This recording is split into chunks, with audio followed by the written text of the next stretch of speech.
Welcome to the Excel Pod.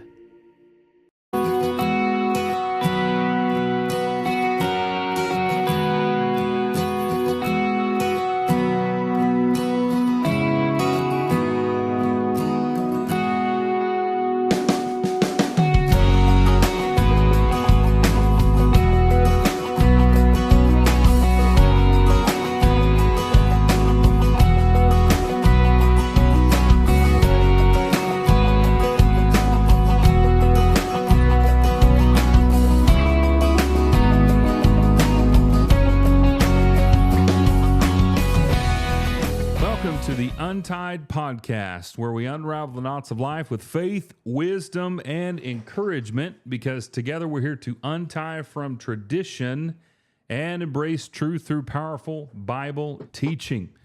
We're grateful that you have joined us today for another episode of the Untied podcast. We have taken a short break over last week, as we said that we were going to, because I was at camp last week, which I'm sure we'll talk about a little bit. But we're grateful to be back with you this week to continue on in our series over the Sermon on the Mount. And today we are going to finish out chapter 6 of Matthew in the sermon that Jesus preached, mainly in verses 25 through 34. And if we're able to, we may go into chapter 7 and look at judging. But worry, it looks like it's probably going to be worry or anxiety going to be the main topic for today as we consider Jesus' thoughts that he is sharing. This is a big subject, and we certainly want to give it the time that it deserves, because we know that this is something that affects everybody. It affects us, it affects you, and hopefully we'll be able to share some things and insights and consider the text with you, so that we can all grow together, so that we're not ruled by the anxiety or the worry, but allow our faith to lead us in every day. So we're grateful that you have joined us today. And as always, we hope that if you are enjoying these episodes, that you will head over to the Excel Pod Network and check out all of the other podcasts on the Excel Pod Network, but also that you would like, share, follow, and subscribe to this podcast on whatever platform that you are viewing us from. And so that really helps the podcast, it helps the network, and helps this to continue to grow. So we're grateful to be back, and as always, we'll get this thing started with what's been cooking. So Corey, what's been going on, man? Well, as you can tell from my voice, probably, I'm dealing with a summer cold. So no one's allowed me in the kitchen to cook or anything. I've just been eating chicken noodle soup and, You know, that's not bad, eating chicken noodle soup. The sickness is terrible, but a good chicken noodle soup is really nice. Yeah. Well, it may not, I'm eating from the can, so. Never mind. It may not be the best or the best for you. Yeah. May not be the best or the best for you, but it's something at least. So it's something. Yeah. Well, hopefully you're getting, I know we've been talking about this, but you're on the downhill slope, getting past this, getting over it. Being sick is never any fun at all. No, today was the first day it's felt like it's kind of breaking up a little bit. So if I suddenly disappear from the screen, it's because I have gone to blow my nose or I'm coughing up a lung or something. So we'll take care of that on this end. I'm really worried that that's going to happen today. Well, and I'm worried we're not going to get through the whole text. There's so much of it. Well, if we do, we do. If we don't, we don't. Whatever we don't get to, we will come back and finish it out next episode. So next time. So how was camp? Tell us about camp. That out. Tell us about camp. Well, camp was great. We were at the Louisville Church of Christ, and we had 38 campers this year. This was preacher training camp. Awesome. Had a great group, ages 14 to 19 or so, and man, it just went really good. We had a lot of fun. Had Furman Carpenter was with us as our keynote. I did a lesson on Monday. and we talked about using our gifts. And then we had Steve Miner that came in, and he talked about ministering to your family. And then Kevin Langford finished us off with building your ministry, and had a lot of great things to say about that. Philip Johnson was our hermeneutics instructor this year, and we did something that was pretty cool. The boys each had their own individual sermons to prepare, obviously, throughout the week. But in the hermeneutics part of it, they were put together in teams, and they had to build a group sermon where each person had one part of the sermon, and everything, they had to work together, and every part of the sermon had to go together. And so us as staff were assigned to each group, obviously, and of course we had them for the group sermon and their individuals, but helped them to formulate that sermon, and it worked really, really well. And I thought that was a really, really good idea, and I'm glad that he did that. And we had some really great lessons that came out of that. So anyway, their individual sermons were out of the book, or the Gospel of John, and the group sermons were over the parables. And so that was a pretty cool thing that they did. So we had a lot of fun. We went and saw Young Washington. If you have not seen Young Washington, that's a pretty good movie. There's a lot of great quotes in that movie. So my wife wants to watch it. I may actually go watch it again. But really, really good. That was a lot of fun. We went to Andretti's and raced go-karts, and, of course, played a lot of games. Went to Main Event and bowled and played a lot of games. And went down to, there's a barbecue restaurant down there in that area called Marty B's. And Marty B's is fantastic. Really good. I had a brisket bowl that had four strips of brisket on top. It was, the bottom of it was filled with rice. There was queso. There was smoked corn. Just all kinds of stuff in this thing. Beans. Oh, man, it was fantastic. And really, really good stuff. We ate out. They have a big patio out there, huge TVs. So we ate there. Really cool place. Then we ate at Rosa's, which is also, I think it's up in the Colony, which is just north of Louisville. Mexican restaurant. Man, it is really good too. So we and there were several ladies that were there all week, and man, I tell you what, they fed us and fed us and fed us. It was just, if anybody went hungry, it was their own fault, and every bit of that food was fantastic. So really great week. All the boys, three of my boys were there. Of course, my oldest used to go there, and of course, he's graduated from college now, but they all had a good time, had really good lessons. So great week, and was very encouraged and excited about next year. I'm thinking I'm looking at the menu from the Marty B's. Mm-hmm. I'm thinking we should record a live episode there. Fried tamale cakes. I am all about that. Fried tamale cakes. Uh-huh.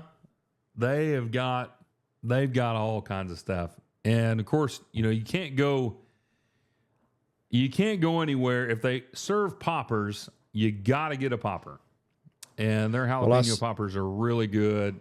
I saw that, and they've got it's really good. They got stuffed poblanos too, and I love poblano peppers. Yeah, me too. I've had their tacos. I've had the brisket bowl. We've only been there just a few times, so their fajitas. A lot of people get their fajitas. It's a big serving. That when you order something there, you get a lot of food, and that's always a big plus in my book. Yeah. There's a I don't know if you know this or not, but if you ever go to Disney World, there is a Mexican restaurant at Epcot that in the pyramid. In the pyramid, yep. We've been. If you go to any of the restaurants at least this is the way that it used to be. It may not be that way anymore. I don't know, but it's been a while since we've been. But used to, if you ate something that you liked, you could ask them for the recipe. They'd take your email address and they would email you that recipe. Mm. And I forget what it was called now. The first time we ate there, Melody ordered something, and I ordered this something, this chicken poblano pepper dish. She's trying to talk through the door like I can hear her. Now, we're trying to think of the name of the dish, not the... Anyway, this is why you lock your door before you start recording your podcast. But anyway, they bring the food out, and it was larping. And Melody's, I'm like, how's yours? And she said, it's okay. Yours looks really good. So you know what happened about a third of the way into our supper, we swapped plates. But we got them to send us that recipe, and I've made it several times. And it's rice and chicken and poblano peppers and this cheesy sour cream sauce that goes on. It's really, really good. Yeah. But anyway. Yeah, that is a really good place to eat. Yes. At Epcot. Really good. Yeah, it's one of our favorites. Mm-hmm. Yeah. You feel like you're in the culture there, you know. Yeah. Did you do the boat ride when you were in there? We did the boat ride. Yeah. Yeah. That's the Three Caballeros. That's pretty cool. The first time we were there, we did the boat ride. The second time we were there, the boat ride was actually closed. They were redoing whatever, but we've eaten at a few places in that, well, two main places, and then we tried out several things of food, but she was saying it was Boma's, but I'm pretty sure that's the African restaurant in the Animal Kingdom Lodge. I want to think it was San something. It's not San Marcos. That's what's coming in my head, but yeah, that's where my daughter-in-law's from. But it's San something, or I don't know.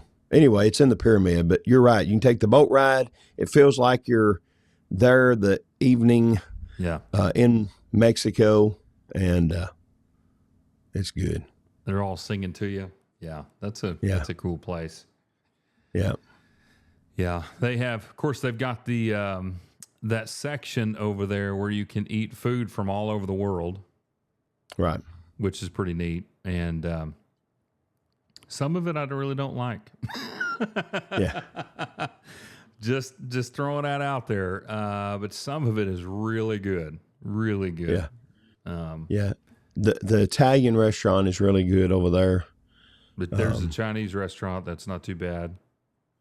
Yeah, Melody's not big on Oriental food, so we don't usually hit those. But we were going to eat one night at the Japanese restaurant, you know, where the I don't know what you call it. Yeah, and we got seated at our big thing. The boys were real little, and there was another family that came in, and they were not having a good day, and Dad had been partaking of beverages that he shouldn't have been, I think, and he was cussing up a storm. And anyway, we hadn't started our dining experience yet, but I asked the waitress, I said, can we leave and it not count against us? And she said, yep. So we did. So we didn't actually eat at the Japanese restaurant. But yeah, we ate there. It's pretty good. They don't do fried rice. Really? It's all white rice. Huh. It's a tragedy. The fish and chips at England are good. I've had the fish and chips, yeah. And I also had, kind of right in the middle of the park, there's an area where there's a few places you just stand in line, you know, and you order and you get it right there. They had some new stuff. My daughter-in-law's sister, she's she's a travel agent for Disney, and so she tries all the food, and it was a soft shell crab dish. I can't remember. It was on top of something. I can't remember if it was a taco type of deal or not. But anyway, you got some soft shell crab in there, and man, it was pretty good. So yeah, those were some new items she was telling us about. So we all went over and checked it out. But yeah. Yeah, I'm at that age where I still like the rides, but I'm more excited about the restaurants than the rides these I'm not days. there You yet. know, I mean, I definitely love the restaurants, but I love the rides. I like the rides, Me and my but wife we can ride all you day know, long. there's a point in your life where like the rides are really important and the food not so much, and then over time we're kind of right here where they're kind of evened out. I enjoy the rides about as much as I do the restaurants, and then I know it keeps going, the opposite to where you just don't care about the rides at all. But Yeah. What a sad day. I know. No, I know that it'll get that way, but the one thing that I will say about their rides. Now, if you're I know people are, some like Disney, some don't like Disney. We're not pushing anything either way. But I will say this, that the rides at Disney are very different than like Six Flags. Six Flags is about speed. It's about all the loops. It's about the barrel rolls. That's what it is. Fast and furious. The Superman shoots you up. Batman, you're like flying under it. And I love those rides.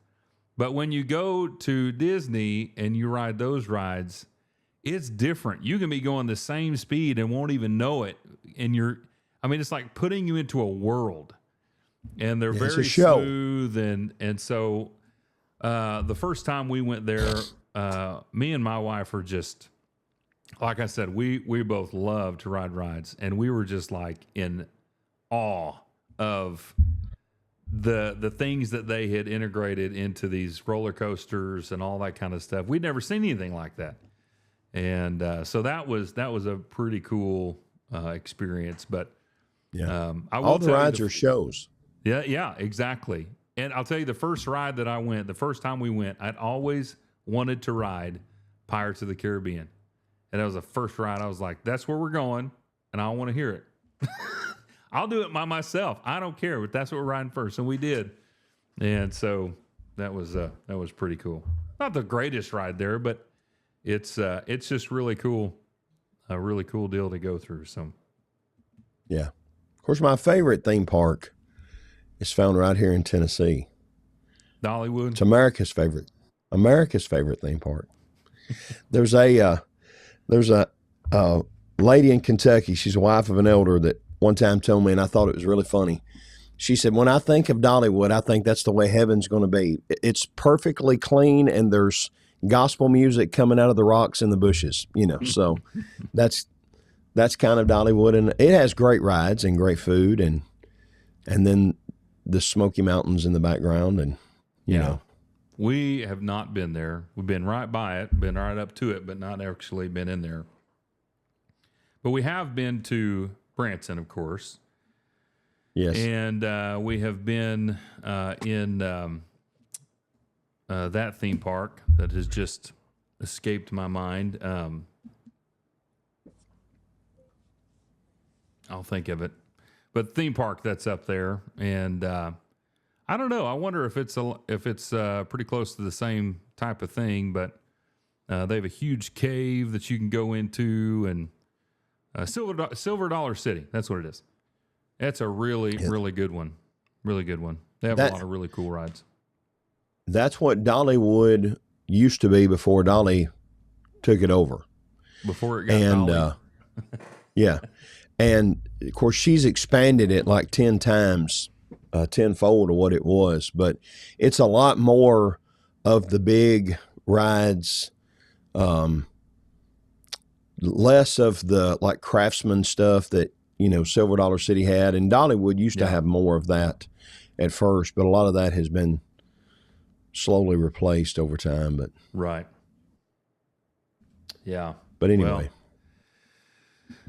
It's pretty hot right now, so I don't know how packed all the theme parks are. I'm sure they're doing pretty good, but when it's a little bit cooler, it's a lot more fun. Standing in those lines isn't any fun at all. But, that's right. But anyway, so those are all good, and just a lot of fun. So good family memories built at those places, I think. So absolutely. Well, I guess we probably ought to get into our study here, our thoughts in Matthew chapter 6. And again, we're in verses 25 through the end of chapter 6 and verse 34. And we're primarily going to be talking about worry or anxiety.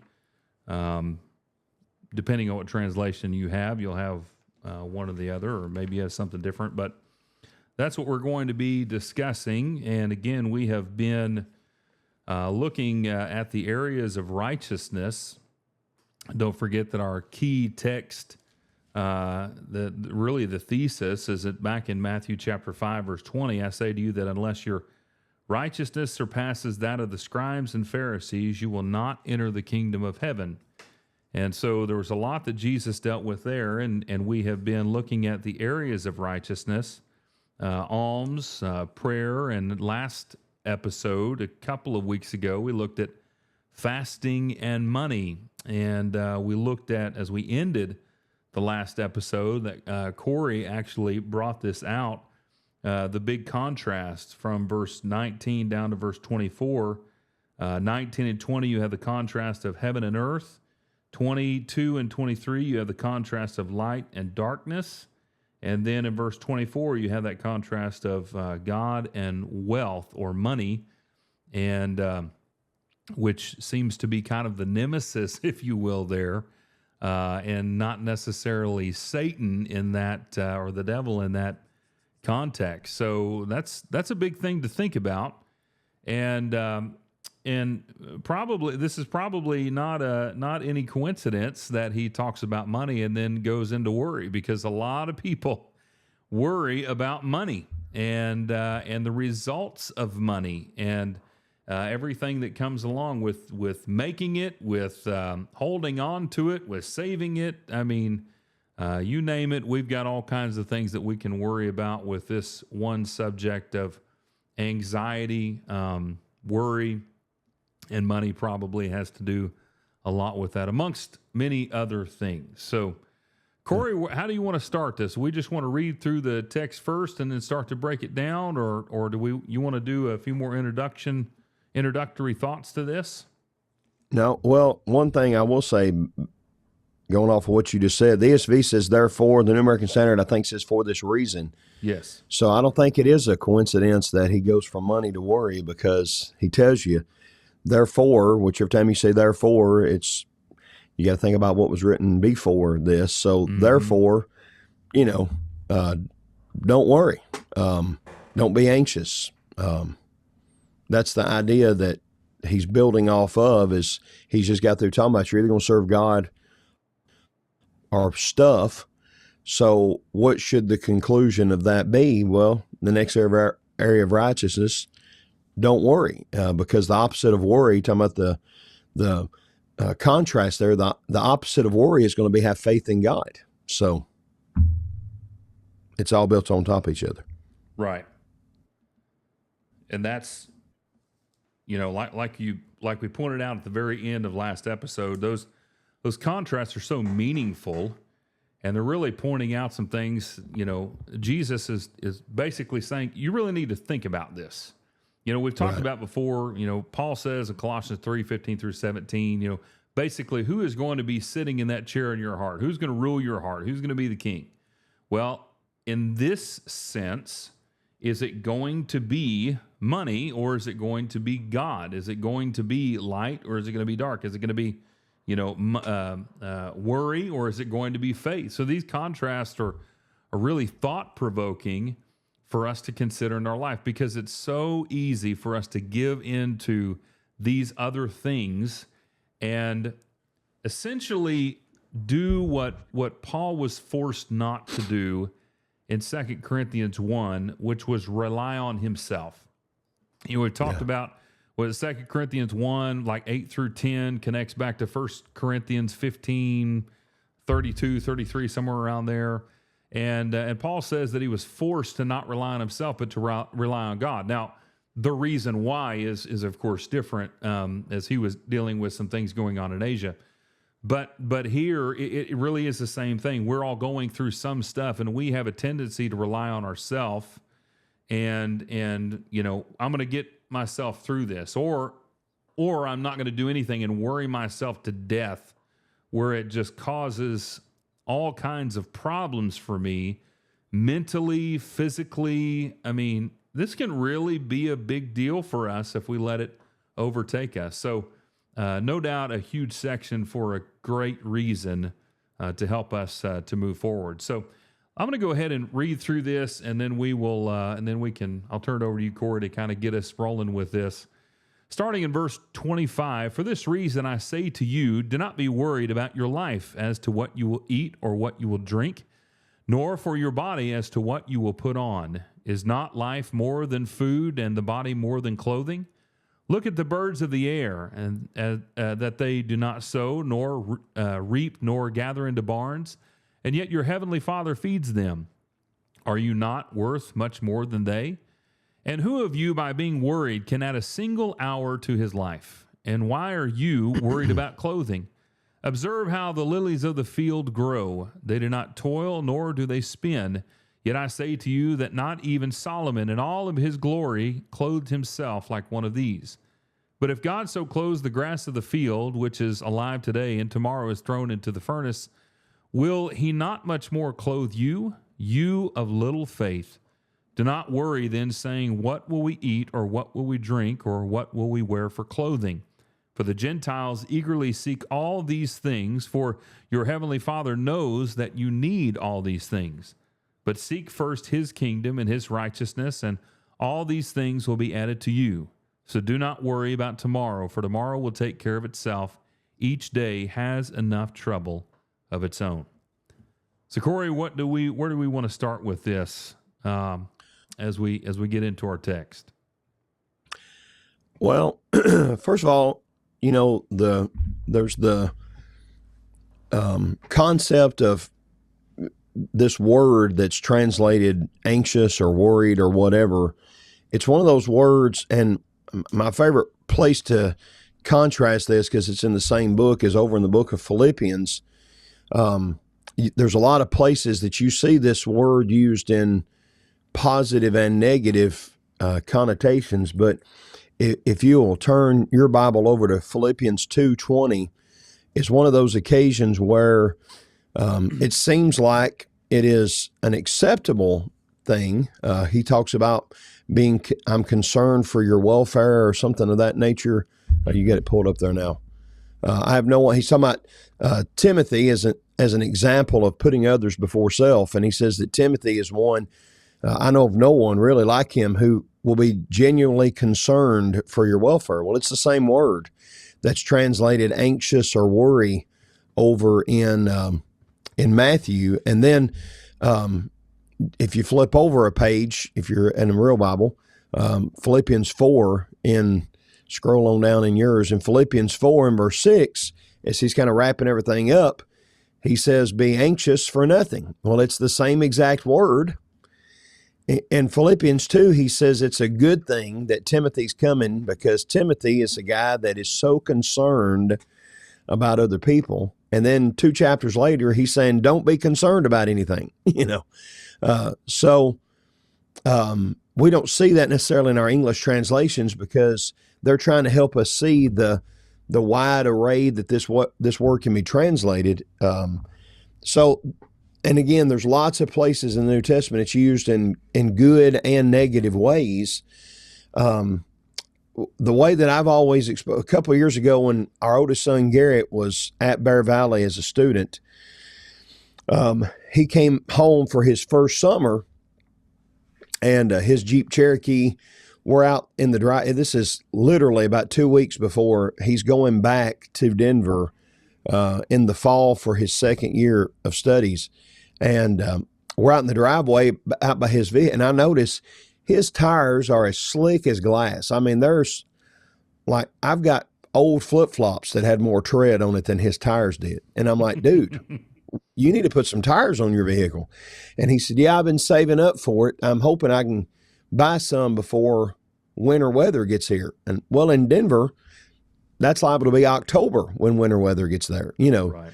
And I said, you don't need to be hitting the interstate for a 1,100-mile trip on tires that look like that. Well, I was worried, concerned, anxious, whatever word you want to use, about his tires.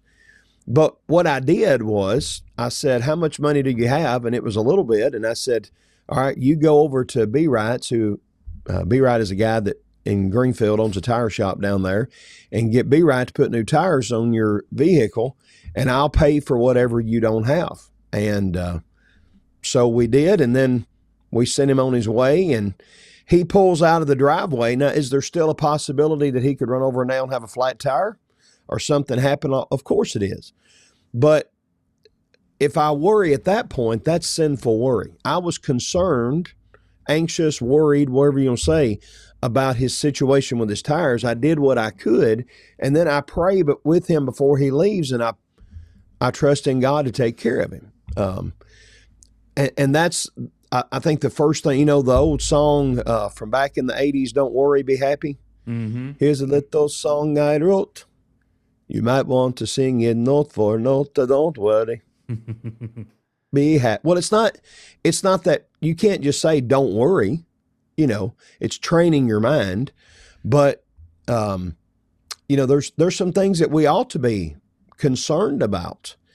But you do what you can do about it, and then you trust in God or put your faith in God, and that's what he's going to say later on in this text. Oh, you have little faith.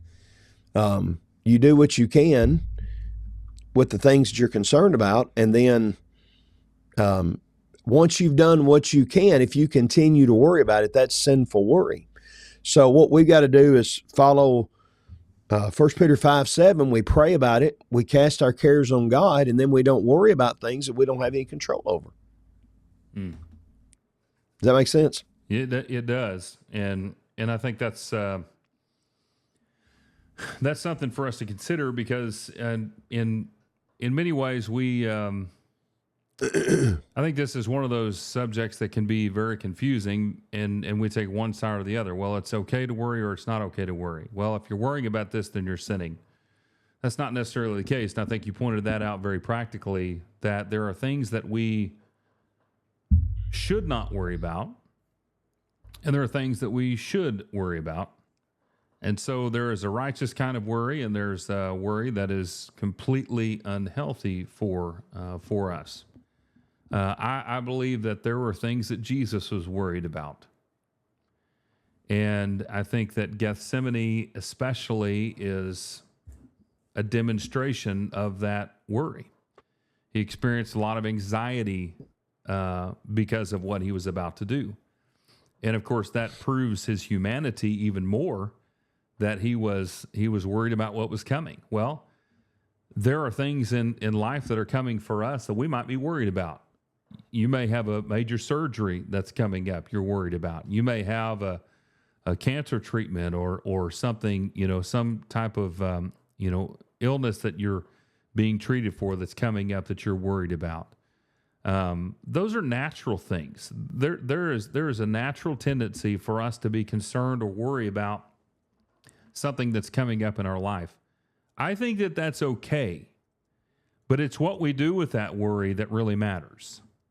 So when we see Jesus experiencing anxiety or worry, what does he do about it? Well, he prays about it.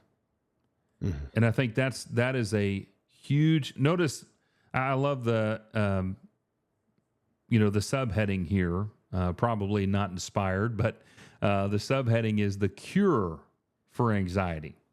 It's not just anxiety. And I'm so glad that they wrote it that way.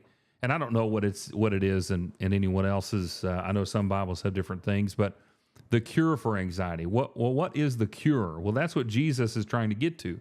There is a cure for this worry that you have. And there's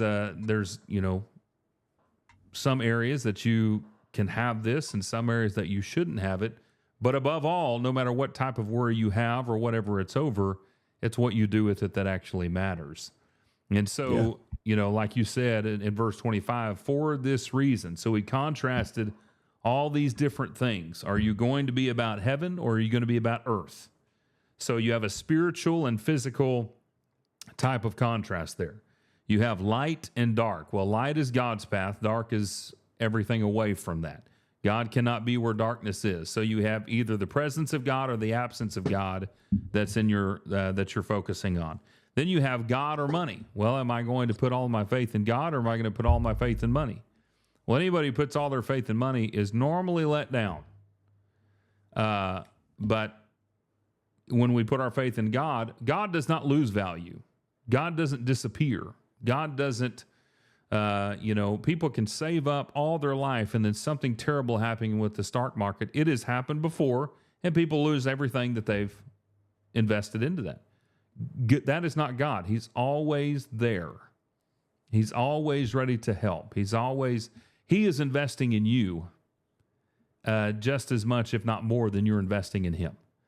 And that's so right. Where does your faith lie? And that, like you have wonderfully said already, for this reason, do not be worried about your life. So you have this contrast again that's flowing down in here. Do not have worry in your life as to what you will eat or what you will drink. Well, all right, we're getting into some more earthly, physical elements that Jesus is going to demonstrate as, by saying, do you not think that the Lord's going to take care of you? And so that leads us into, of course, everything else. But this really, I think, is about the mindset, the heart. Where is it going to be focused, which seems to be summed up in verses 33 and 34. Yeah. In every life, we have some trouble. But when you worry, you make it double. Don't worry. Be happy. This is our song for the day, folks. That's right. Open your hymn book to the Bobby McFerrin version. And so what he does is he follows it up with some illustrations. Mm-hmm. All right. So illustration number 1 is the birds. Look at the birds of the air. And his point is that he gets to at the end of this, the last line of that verse, last sentence of that verse, are you not of more value than they? So let's think about this. You're worried about, are you going to have food and clothing? But think about the birds of the air. God takes care of them, doesn't he? Well, of course he does. So are you not worth more in the sight of God than birds? God cares for the birds, and you're way above them on the scale. Mm-hmm. Now, birds aren't idle. He talks about they don't sow or they don't gather in barns, but they're not idle. They're not just sitting in their nest saying, well, I hope God drops a worm in my nest. They go out seeking food, and they build nests and all those kinds of things, but they're not worried. They do their thing. Going back to the illustration with Garrett and the tires, they do their thing, and then God takes care of the rest. And that's all God expects of us to do ourselves. Mm-hmm. So then we come down to, so we've got, I'm trying to mark these as we go. So we've got the birds of the air as illustration number 1, that are not sowed, they're not reaped, nor gather into barns, yet your heavenly Father feeds them. So in other words, it seems like God's saying, or Jesus is saying, they don't do anything, and God's still taking care of them. Yep. They're just feeders. They're not providers. They're not cultivating their own situation. They live, and God takes care of them as they live. So a bird is never worried about what's coming. He's always on the lookout for what's coming, looking for that next meal, looking for that place to stay. And so there's really no attachment, no worry, no problem. They're just living and understand that the world that they live in is going to take care of them. And in our sense, we ought to be feeling that same way, understanding that same way, because we are worth much more than they are. So this is demonstrating God's great care for us, that he will always be taking care of us as to give us what we need. So, I'm sure that some would argue against that idea maybe, but the arguments possibly are going to be more of the things that we want over the things that we need. And God is providing the things that we need not necessarily just giving us all the things that we want. And so there's a great difference in that. So what's contrast number 2? There's 4 of these illustrations, by the way. I don't think I said that to begin with. But the second one, the birds is the first one. Yeah, second one is, and there's a little bit of difficulty here in translation. The New American Standard and ESV approaches this as adding time to your lifespan or whatever. Some of the translations will have something like add a cubit to your stature, or I forget exactly how I'm trying to go way back in the time machine. Remember the King James Version, but it's something like that. But it's about height. And it can be translated as either way, actually. But the point is the same, so it doesn't really matter whether you have the illustration here is lifespan or height. But in the ESV, he says, and which of you by being anxious can add a single hour to his span of life, or add a single hour to his life, is what the New American Standard has there. Either way, it's true, whether you're talking about height or whatever. By worrying, if I could make myself taller by worrying, I'd be in the NBA, because, I'm pretty sure that's the only thing that kept me out of the NBA was that I didn't turn out to be 6'10" like I wanted to be. So I'd probably had a hard time finding shoes, so that would have been bad. I don't know if they make up bibbed overalls for people 6'10", so that would have really been bad. But anyway, you can worry about it all day. You're not going to get taller, and you can worry about it all day, keeping in the translation that's on the screen there. You can worry about it all day, and you're not going to lengthen your life by your worry. So you're talking about a while ago, I get a diagnosis or whatever.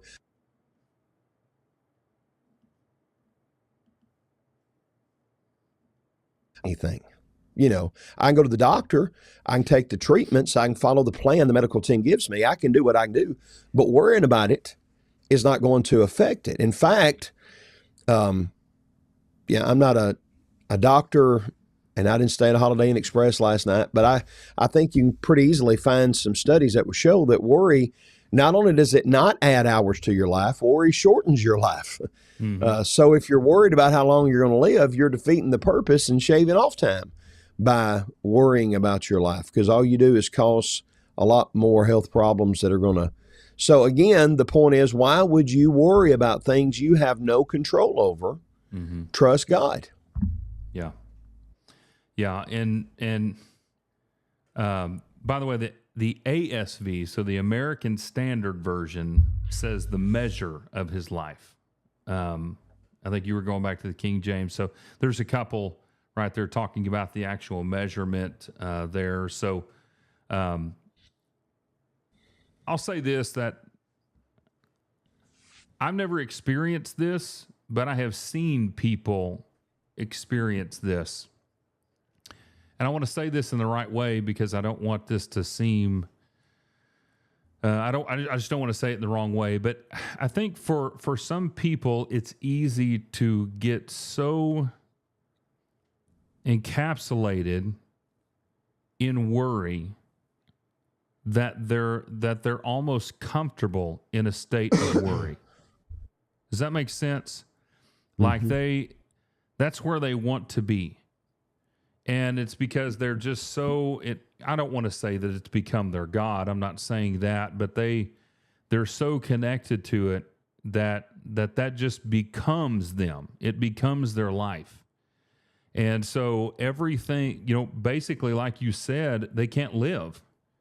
So if your life is filled with worry, you're not living. You're just being. And that's not a healthy place to be. My grandpa said there are some people, of course, he's probably over-exaggerating a little bit. Maybe he's not. I don't know. But he said there are some people in this world, they won't get in the car and drive to the store because they're so afraid that they'll get in a wreck. They won't go anywhere or do anything because they're so afraid something will happen. And we have seen this since COVID, that there are still people today, and if you're one of them, I'm not going to apologize for saying this. They're still so afraid that they're going to get sick that they're still not going anywhere, doing anything. We're not going to worship. We're not experiencing fellowship with the brethren. I mean, if you're going to live the rest of your life that way in solitude, some people can choose that life and that's their deal. But at some point, you have got to let go of what could happen and actually begin living like something good can happen. And if we allow that worry to just overcome us, then we're robbing ourselves of the good things that life has to offer. And we're not allowing God the opportunity to bless us in the wonderful ways that he can. So I'll kind of get off of that for now. But, I just think that that's important and calling it what it is, because we can become so involved in that worry that it becomes us. And if it becomes us, then that's a big problem. And a single measure or a single hour to our life, like you said, if our health is in crisis, our health is in crisis. You make the most of what you have. Yeah. And I think that it's a beautiful thing when somebody only has a short time to live that they make the most of it. But many of us, we have a long time to live, and we're so afraid of that last day that whenever we get to the end, we have forgotten to actually live our life. Yeah. And someday I hope you get the chance to live like you were dying. There's another song. Yeah. And right? Yeah. Yeah. I remember, like when I was in school and Denny Petrillo was teaching us, this is probably not the exact numbers, but it's something like 40% of the time what we worry about is stuff that never happens. Never happens. Like 30% of the time it's stuff that has already happened. Well, 70% of our worry is futile right off the bat. Made up. Yeah. Yeah. So, ain't got no place to lay your head. Somebody came and took your bed. Don't worry. Be happy. All right, illustration number 3. Illustration number 3 is verses 28 through 30, where he talks about the lilies of the field. So remember, he started off with this talking about you're worried about food or clothing. Well, he talked about the food with the birds. Now he's going to talk about the clothing with the lilies of the field. And it has a point just like the birds did, and it's the same point that he makes down in verse 30. You cut to the chase. If God so clothes the grass of the field, which today's alive, tomorrow thrown in the oven, will he not much more clothe you, O you of little faith? Why is worry a sin? Why is it such a big deal? It's because it's a faith problem. He is we've talked about this before 17 times in this sermon. Heavenly Father, your Father in heaven, he's your heavenly Father. And just, was it 2 areas above this? He just got through teaching us how to pray for our physical needs. Give us this day our daily bread. Do you trust him? Either quit praying or quit worrying. God expects us to be men and women of great faith. He expects us not to worry. It's a command. And as you said, there's people that they look for something to worry about. See? So this really is the kicker line here is if you're worrying, you show you don't have faith. You can rock through this whole segment here and say, well, that's just who I am. I'm a worrier. But then Jesus slaps you in the face and says, no, you're just somebody that has puny faith. Mm-hmm. Yeah. The worry has become you because you have allowed it to become you. That's right. You weren't born that way. You and there's no other, that.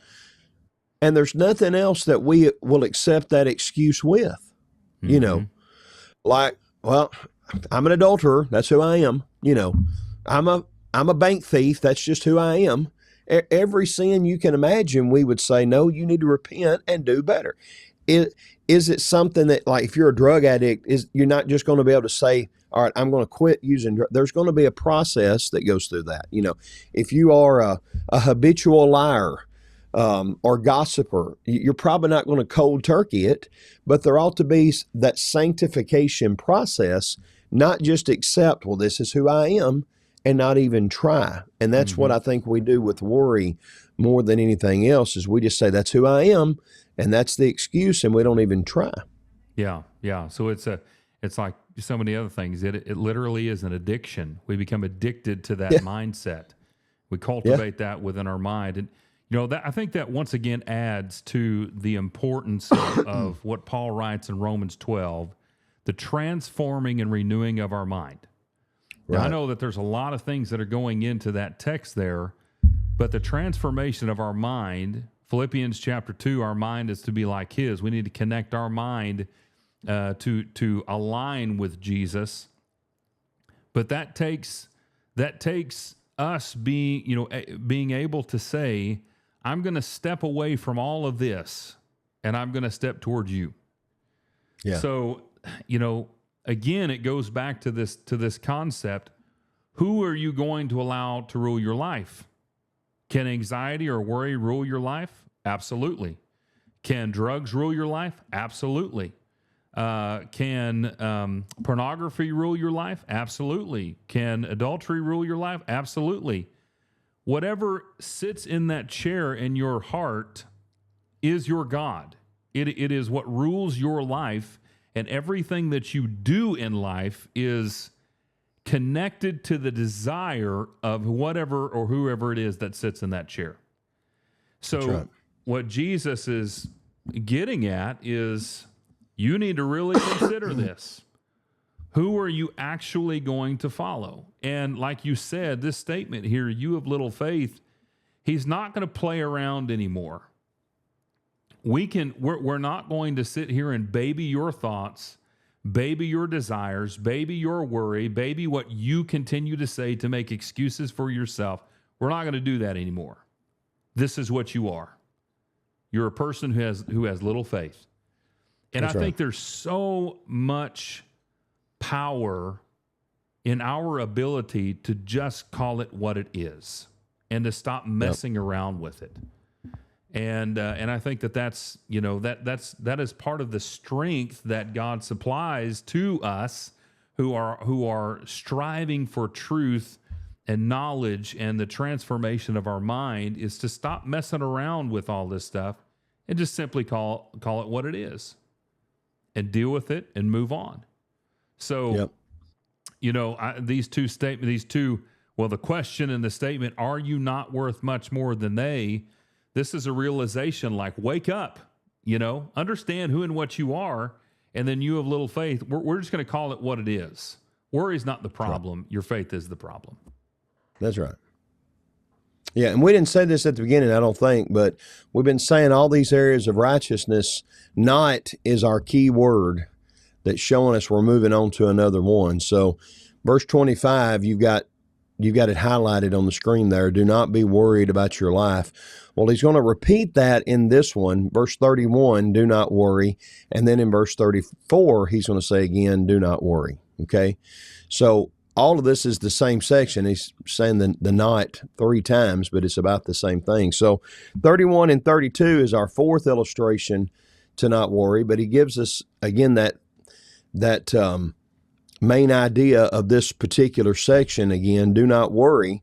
And then illustration 4 is the Gentiles, or your translation may have a heathen. I don't know that Jesus would have called them heathen, and probably Gentiles is really the idea of what he's talking about here. But the Gentiles is the illustration that he's using.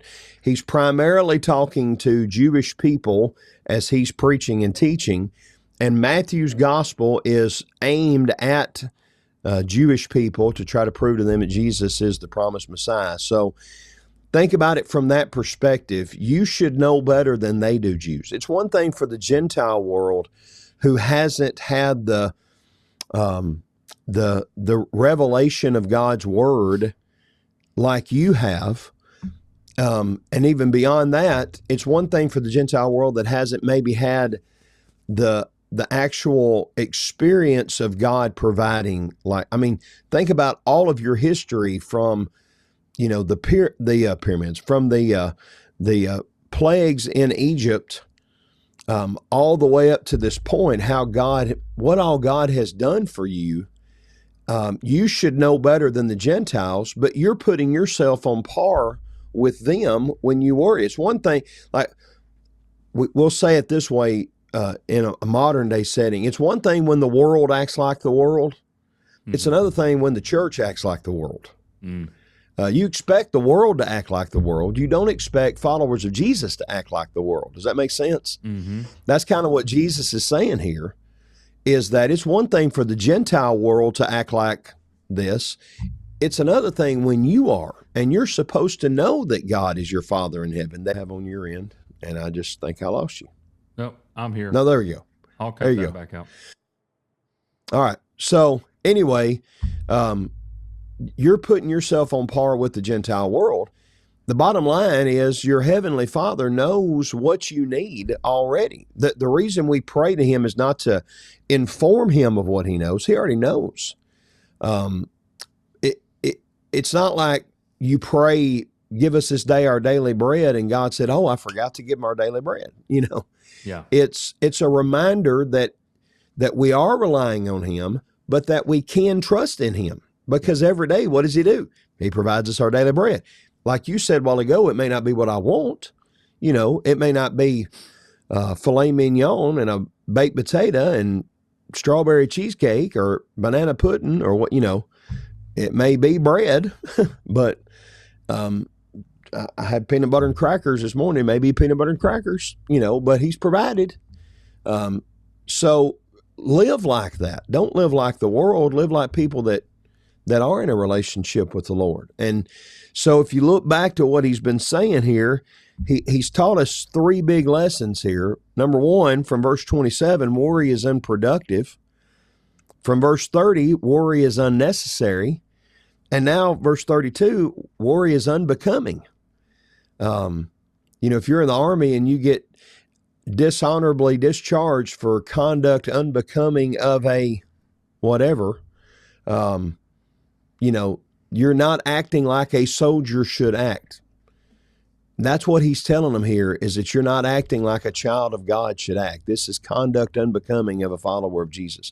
So it's unproductive, it's unnecessary, it's unbecoming. Why would you waste your time with it? Yeah.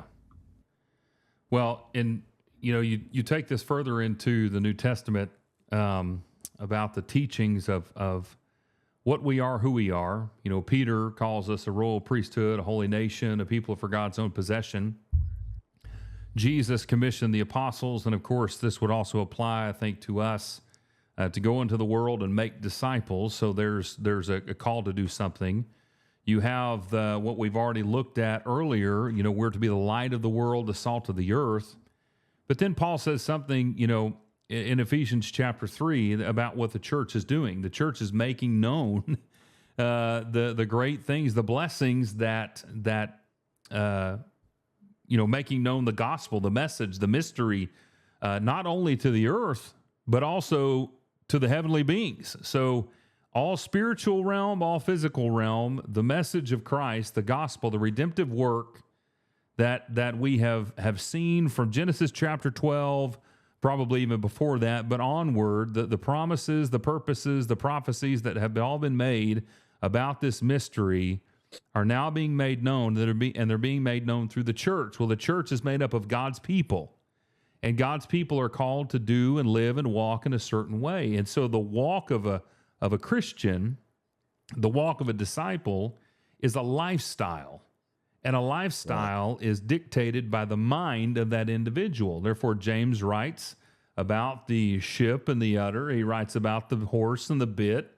And we can, if we're not careful, be so focused on the rudder and the bit that we forget what's controlling the rudder and the bit.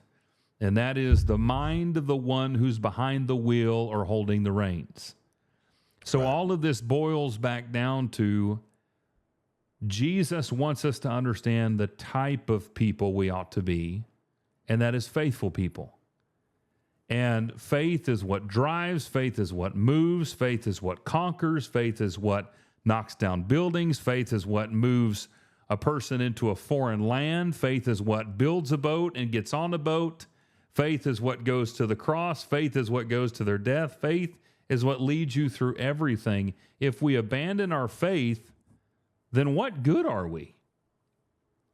I mean, how many times, you of little faith, and we look at the church, the 7 churches of Asia, all the things that they're doing, whether it's good or whether it's bad, is dictated by the faith that they have. And so this is a big thing for us to consider. Are you going to allow the worry of life to rule your heart, or the faith, or our faith in God to rule your walk? So, like you said, why in the world are you on par with everybody else? Because your Heavenly Father knows all that you need. So all these things, He knows that you need them. He provides for them. Don't be like everybody else. And like you said, that's a huge charge, a really big charge.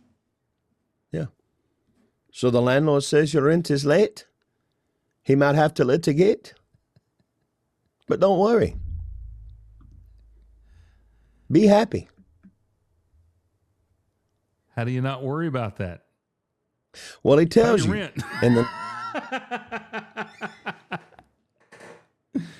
Oh, man.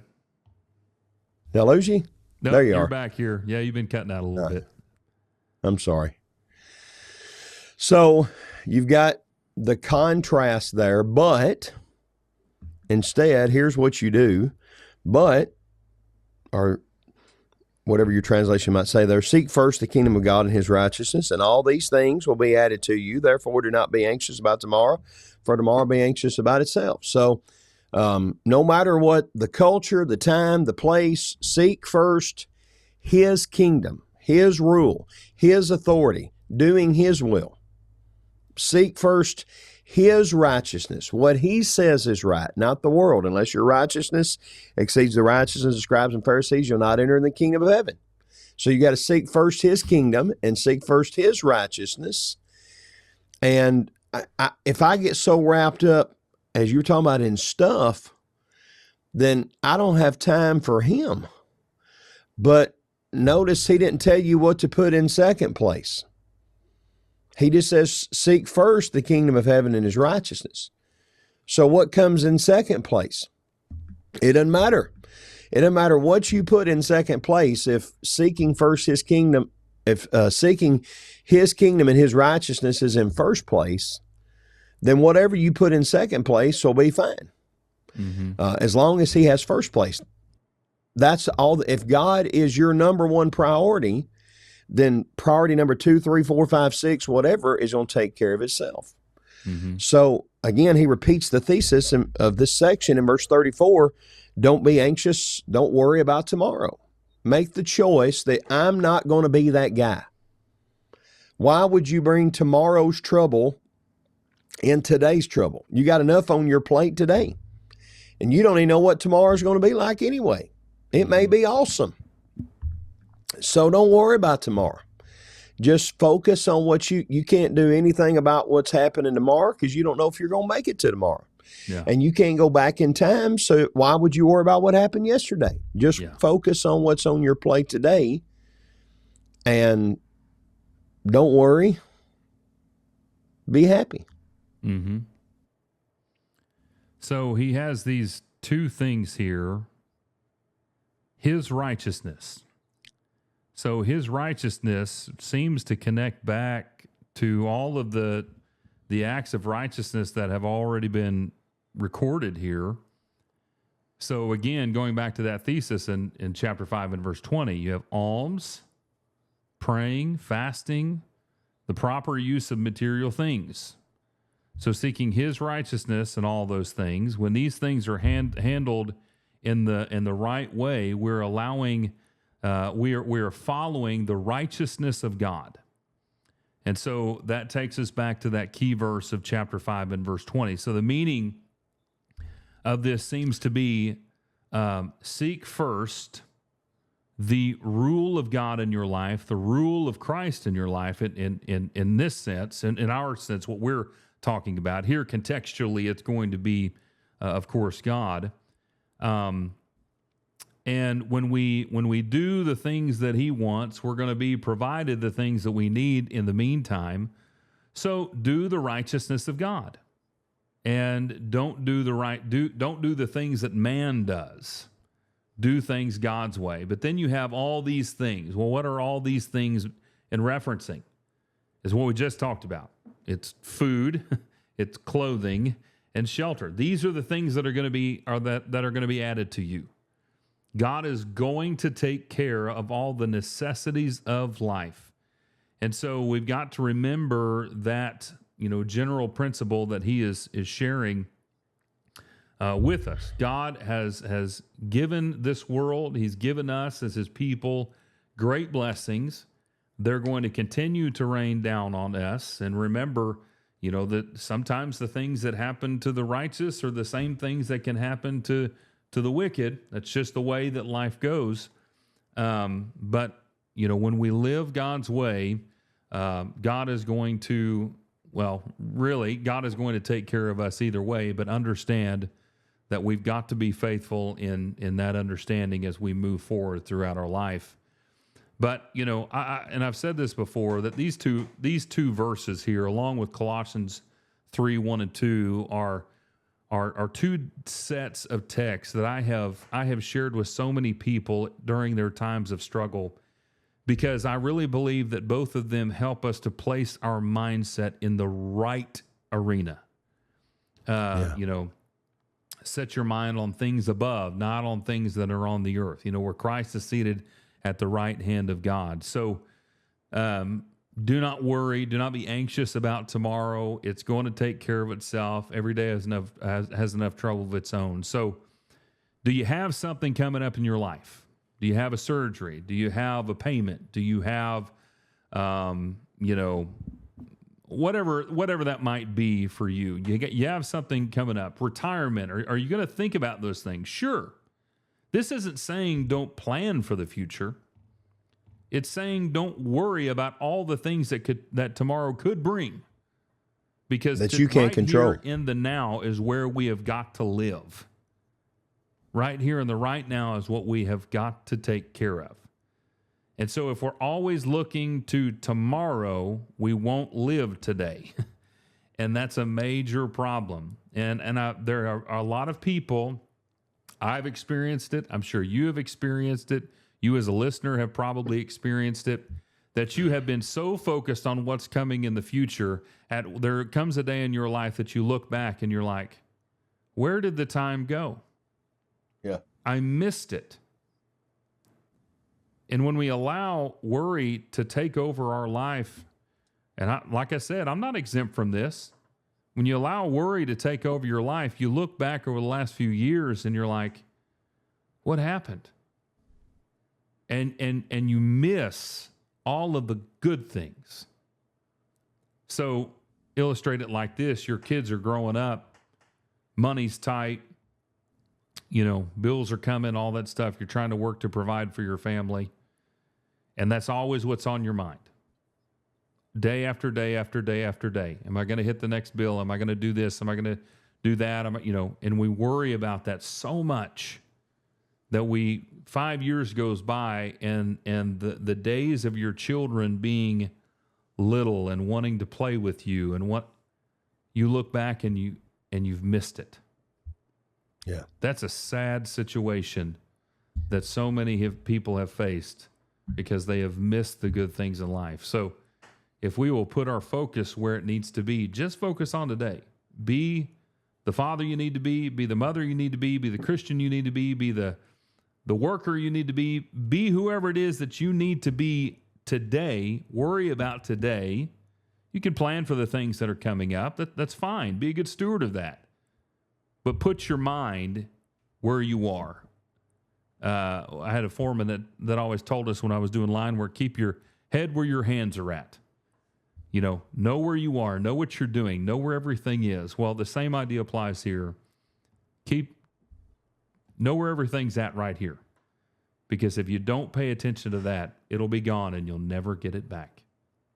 Yep. And that's the main thing. Just do what you can do and then leave the rest to God. Ain't got no cash, ain't got no style, ain't got no guy to make you smile. Don't worry. Be happy. Are you really doing this from memory, or did you pull this up? Dude, I learned that song when I was like 14 years old. I know the song, but I can't. Oh, I'm pretty sure I had that song on my phone, but I don't think that I could quote. You are the mastermind of quoting songs. We give you that trophy. Yeah. I don't have many talents, but that's one of them. That is the one. Because when you worry, your face will frown. And when you frown, you bring everybody down. So don't worry. Be happy. Well, be happy. Anybody who's planning on being at the Excel Still More Bible Workshop, Corey will be here. And he has a few lessons he'll be giving. So we don't know what we're going to experience, but whatever it'll be a lot of fun. That's right. Every lesson will have a song associated, and it'll be good. Yeah. Yeah, that's just the way, I don't know, the way my mind works is I've always said if somebody would put the entire Bible to music, I would have the whole Bible memorized. But I can remember lyrics, and when I'm working on a sermon, something will pop in my head, and it may or may not be like a traditional church song, but in my head, I'm playing that over and over and over, you know. And it also reminds me how many what we would call secular songs, if you look at it the right way, has a pretty good biblical message, depending on how you look at it. But anyway. And there are some that have a weird message that nobody really understands. That's exactly right.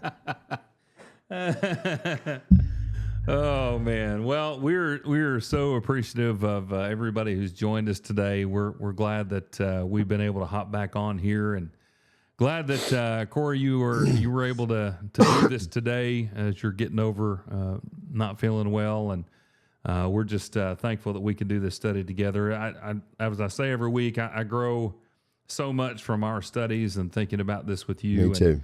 And we really hope that you who are tuning in whatever way, shape, or form, that you're growing and that this is helping you, encouraging you, and challenging you within your own life to walk daily with God, to make His life your lifestyle, and walk with Him each and every day. Our goal really is to be like Jesus, and the reward of that is heaven. And so this is a good path to go down. So we're grateful that you have joined us today, and we just thank you for helping this podcast to grow, and we hope that you will, if you have not done it yet, like, share, follow, and subscribe, not only to this podcast, but all of the others on the Excel Pod Network. And so we are going to do our best to be here again next week. I'll actually be out of town, but I should be able to record. So I'll be on my laptop, be a little bit different setup, probably on the porch, but I'm looking forward to being back with you. And we will be looking at the next topic, which is going to be judging in Matthew chapter 7. The world's favorite Bible verse. The world's favorite Bible verse. Do not judge so that you will not be judged. What does it mean? Yeah. We're going to find out next week. Unless you study it, and then you may know it before. But if you don't, you'll find out next week. So until next time, we hope that the Lord will continue to bless you in all that you do. We're grateful for you. And until next episode, stay untied.